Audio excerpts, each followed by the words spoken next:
ఈరోజు మనము పాలలు కాగబెట్టి పాల మీద మీగడ తీసి ఒక దగ్గర పెట్టుకున్నానండి. ఇదంతా ఫ్రిడ్జ్లో పెట్టాను. ఇప్పుడు దీన్ని మిక్సీ పట్టి ఎన్న చేసుకుందాము. ఎన్న చేసిన తర్వాత నెయ్యి కరగబెట్టుకుందాం. ఫస్ట్ అయితే మిక్సీ జార్లో వేసుకుందాము.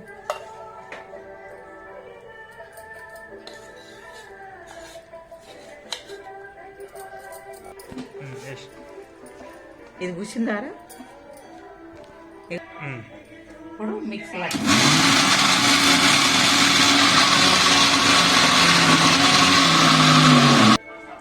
ఇప్పుడు ఇలా అయింది కదా, ఐస్ క్రీమ్ ఇలా అయింది.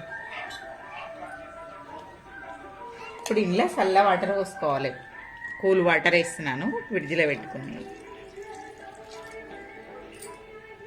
కొన్ని కొన్ని వేసుకుంటా పట్టుకోవాలి.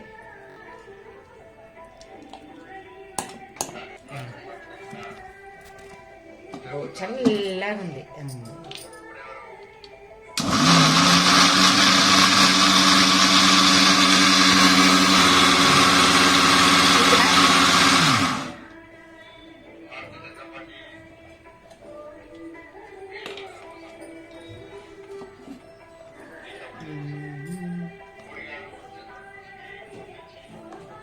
ఇప్పుడు ఇందులో ఇంకా సన్నీళ్ళు వస్తుంటే అప్పుడు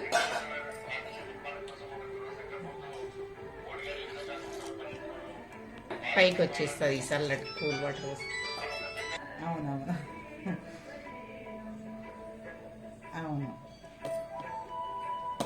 సరే సరే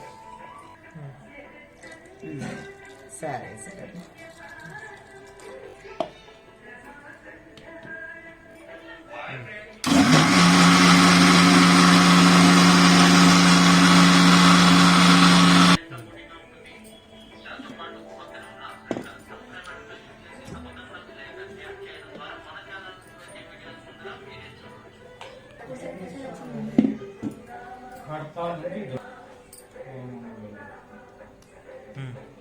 ఎంత పైకి వచ్చేసిందండి. ఇది తీసి ఒక గిన్నెలకు వేసుకుందాము.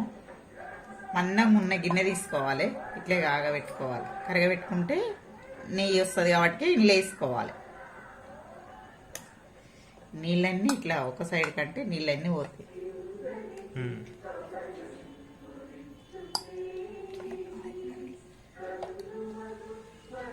వాటర్ చాలా పోసుకోవాలి, కొంచెం వేయాలి. ఇది వేసి వాటర్ ఎక్కువ పోసుకోవాలి, మీగడ కొంచెం వేసి, లేకపోతే అందులో కలిసిపోతుంది, రాదు. కొంచెం కొంచెం పట్టుకోవాలండి. ఇప్పుడు కొంచెం పట్టినా మళ్ళీ అదే నీళ్ళల్లో వేస్తున్నా వాటరు. చల్లటి కూల్ వాటర్ కదా, ఇందులో మళ్ళీ ఇది వేసి వేస్తున్నాను కొంచెము. ఇది కూడా తిప్పేసుకుంటాను మిక్సీ. అంతే ఈ విధంగా తీసుకోవాలి. మళ్ళీ వేసినా కదా కొంచెం కొంచెం వేసుకొని ఇట్లా తీసుకోవాలి. ఇప్పుడు ఇది స్టవ్ వెలిగించి స్టవ్ మీద పెట్టుకున్నాను. చిన్నగా సిమ్లో పెట్టుకుంటే మెల్లగా కరుగుతుంది. ఇది సిమ్లో పెట్టేది. దీంట్లో వచ్చే వాటరు అంతా పోయినంత వరకు కరగబెట్టుకోవాలి.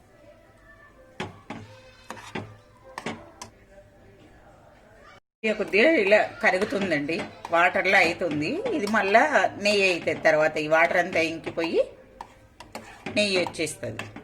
ఇప్పుడు నెయ్యి తయారవుతుందండి. ఇగో ఈ తెల్లదంతా బురుగంతా పోయినంత వరకు కాగబెట్టుకోవాలి.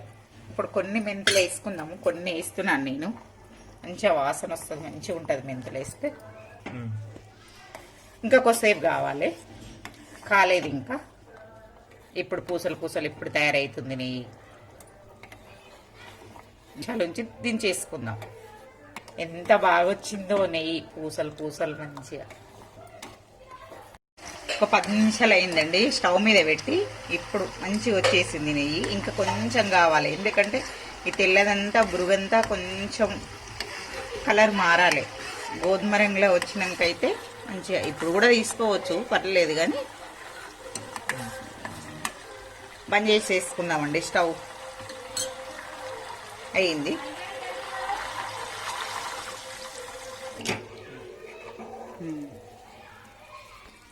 ఇప్పుడు ఒక డబ్బాలకు ఉడగట్టుతున్నాను.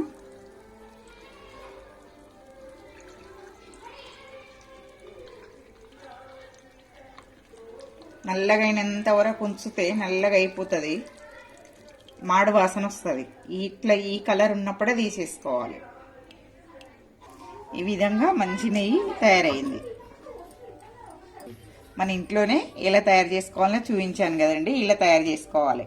మనం రోజు పాలు ఎట్లయినా కాగబెట్టుకుంటాం కదా, అది కొంచెం కొంచెం తీసి ఓ బాక్స్లో వేసి ఫ్రిడ్జ్లో పెట్టుకుంటే 10 రోజులకు ఒకసారో 15 రోజులకు ఒకసారో మనకు ఇల్లును బట్టి మనం ఎంత తీసుకుంటాం అనేది చూసి దాన్ని బట్టి తయారు చేసుకోవాలి.